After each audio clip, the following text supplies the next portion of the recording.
السلام علیکم دوستوں، آج میں اس ویڈیو میں آپ کو وہ واقعہ بتانے جا رہا ہوں جس واقعے میں جس رات حضور صلی اللہ علیہ وسلم اکیلے ہی فلسطین پہنچے۔ جی ہاں دوستو، ہمارے حضور نبی کریم صلی اللہ علیہ وسلم پر زندگی میں اتنا زیادہ مصیبتیں آئیں کہ اگر وہ دن پر ڈال دی جاتی تو وہ بھی رات ہو جاتا، اور اگر اتنی مصیبتیں آسمان پر ڈال دی جاتی تو وہ بھی برداشت نہ کر پاتا، اگر زمین پر اتنی مصیبتیں ڈال دی جاتی تو وہ بھی کانپ اٹھتی۔ لیکن اللہ تعالیٰ نے ہمارے حضور صلی اللہ علیہ وسلم کا دل اتنا زیادہ مضبوط بنایا تھا کہ آپ نے ان سبھی غموں کو برداشت کیا اور ایک پل کے لیے بھی اسلام کی دعوت کو نہ چھوڑا۔ جس وقت حضور صلی اللہ علیہ وسلم نے مکہ میں اپنی نبوت کا اعلان فرمایا تو سارے مکہ والے آپ کے دشمن بن گئے۔ ابھی تک جو لوگ آپ صلی اللہ علیہ وسلم کو سچا اور ایماندار کہا کرتے تھے وہ بھی آپ کو گالیاں دینے لگے۔ کوئی آپ کے پاس نہ بیٹھتا، جن لوگوں کو بھی آپ سمجھانے جاتے وہ دور سے ہی پتھر مارنے لگتے،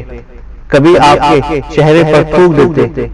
کبھی زمین سے مٹی اٹھا کر پھینک دیتا، اور کبھی صلی اللہ علیہ وسلم پر پورا دن ایک ایک آدمی کو سمجھاتے سمجھاتے ہو جاتا کہ اے بھائی اللہ پر ایمان لے آؤ،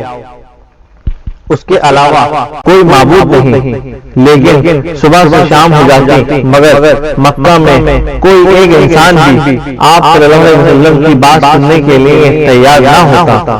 حضور صلی اللہ علیہ وسلم کا بچپن سے نہ تو کوئی بھائی تھا اور نہ ہی بہن۔ آپ صلی اللہ علیہ وسلم اپنے والد کی ایک لوتی اولاد تھے۔ والد کی وفات تو آپ کی پیدائش سے پہلے ہی ہو گئی تھی، اور جب آپ صلی اللہ علیہ وسلم کی عمر 6 سال کی ہوئی تو ان کی والدہ بھی ان کو چھوڑ کر چلی گئی۔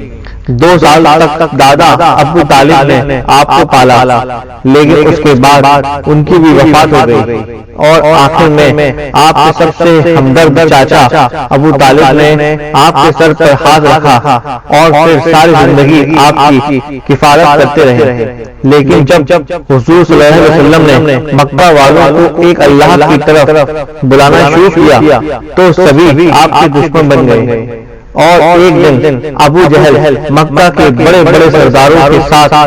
حضور صلی اللہ علیہ وسلم کے چچا ابو طالب کے پاس آیا اور کہنے لگا کہ دیکھو آپ ہمارے علاقے کے بڑے بڑے انسان ہیں، آپ کے بھتیجے محمد نے ہماری ناک میں دم کر رکھا ہے، اس لیے آپ انہیں روک دیں کہ وہ ایک اللہ کی طرف سے بلانے کی دعوت چھوڑ دیں، ورنہ اگر ہم سب ایک ہو کر ان کے خلاف کوئی ایکشن لیں گے تو بعد میں آپ اس بارے میں ہم سے کوئی شکایت نہ کرنا۔ چچا ابو طالب نے بھی جب حالات کی نازکی دیکھی تو جلدی سے اپنے بھتیجے حضور صلی اللہ علیہ وسلم کو بلایا اور کہا کہ اے میرے بھتیجے، یہ دیکھو تمہاری قوم کے سردار جمع ہیں اور تمہاری شکایت کر رہے ہیں کہ تم اللہ کی طرف بلانا بند کر دو، اس لیے مجھے بھی مناسب لگتا ہے کہ تم ان کی بات مانو، کیونکہ اے میرے بھتیجے میں بھی بوڑھا ہو گیا ہوں، تم بھی تھوڑا گھر والوں کا خیال رکھو اور اپنے کام کاج پر دھیان دو۔ حضور صلی اللہ علیہ وسلم نے جس وقت اپنے چچا ابو طالب کی زبان سے یہ باتیں سنی تو آنکھوں میں آنسو بھر آئے اور کہنے لگے کہ اے میرے چچا جان، اگر یہ دنیا والے میرے ایک ہاتھ میں سورج اور دوسرے ہاتھ میں چاند رکھ دیں اور کہیں کہ میں اللہ کی طرف بلانا چھوڑ دوں تو میں ایسا ہرگز نہیں کروں گا۔ اور اس کے بعد حضور صلی اللہ علیہ وسلم روتے ہوئے کمرے سے باہر نکل گئے۔ تو یہ دیکھ چچا ابو طالب کا بھی دل پگھل گیا اور بعد میں حضور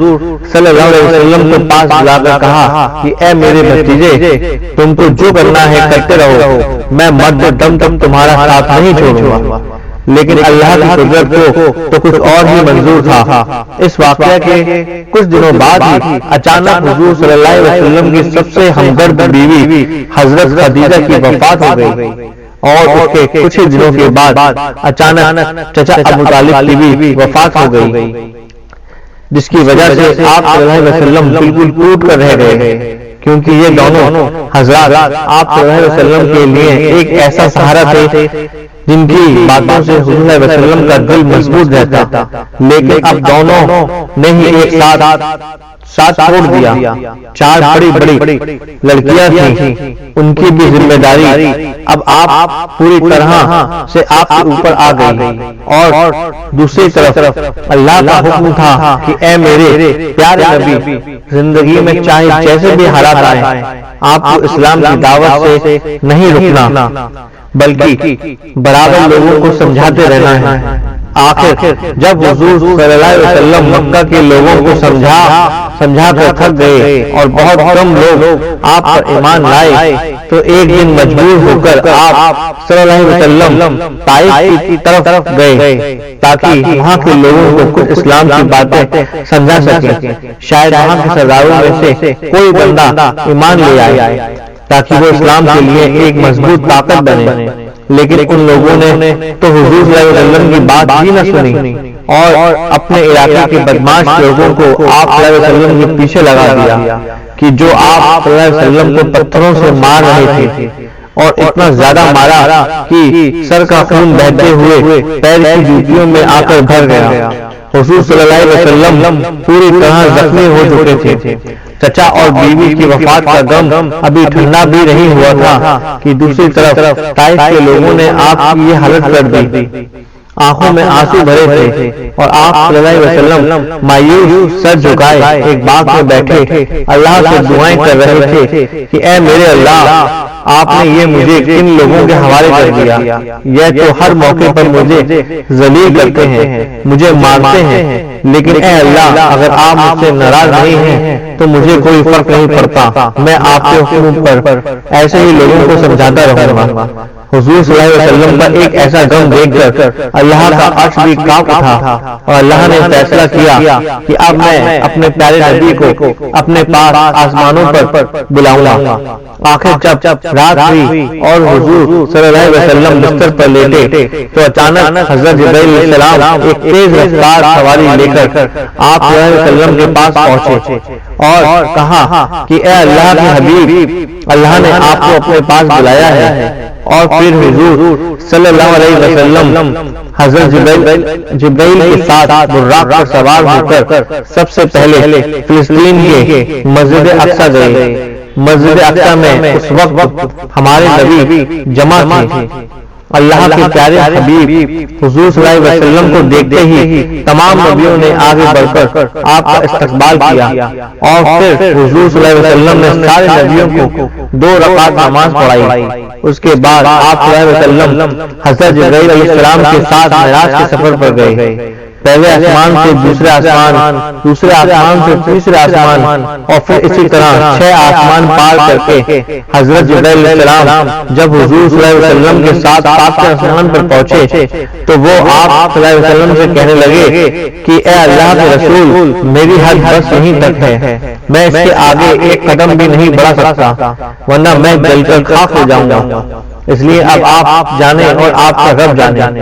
اتنا کہہ کے حضرت جبرائیل علیہ السلام حضور صلی اللہ علیہ وسلم کو اسی جگہ چھوڑ کر واپس لوٹ گئے، اور پھر اللہ تعالیٰ نے ایک سواری بھیج کر اپنے حبیب صلی اللہ علیہ وسلم کو اپنے عرش پر بلایا، اور جیسے ہی حضور صلی اللہ علیہ وسلم اللہ تعالیٰ کے سامنے عرش پر پہنچے تو اللہ نے اپنے پیارے نبی کے لیے بیچ کے سارے پردے ہٹا دیے، اور پھر جس دم اللہ تعالیٰ کے خوبصورت چہرے پر حضور صلی اللہ علیہ وسلم کی نظر پڑی تو آپ صلی اللہ علیہ وسلم خوشی سے جھوم اٹھے اور اللہ کی تعریف کرتے ہوئے کہا کہ کائنات کی تمام تعریفیں میرے اللہ کے لیے ہیں، اس پر میرا درود و سلام ہو۔ اور پھر اللہ تعالیٰ نے بھی مسکراتے ہوئے بہت عزتوں کے ساتھ اپنے پیارے حبیب حضور صلی اللہ علیہ وسلم کو اپنے سامنے عرش پر بٹھاتے ہوئے فرمایا کہ اے میرے پیارے نبی، تم پر میرا سلام ہو اور میری رحمتیں اور برکتیں نازل ہوں۔ تو حضور صلی اللہ علیہ وسلم نے اس وقت سلام کا جواب دیتے ہوئے ہم کمزور امتیوں کو بھی یاد رکھا اور کہا کہ اے میرے اللہ، میرے اوپر بھی سلام ہو اور میری امت کے نیک لوگوں پر بھی آپ کا سلام ہو۔ آپ کو یہ میرا ویڈیو اچھا لگے تو پلیز سبسکرائب، لائک اور کمنٹ کریں۔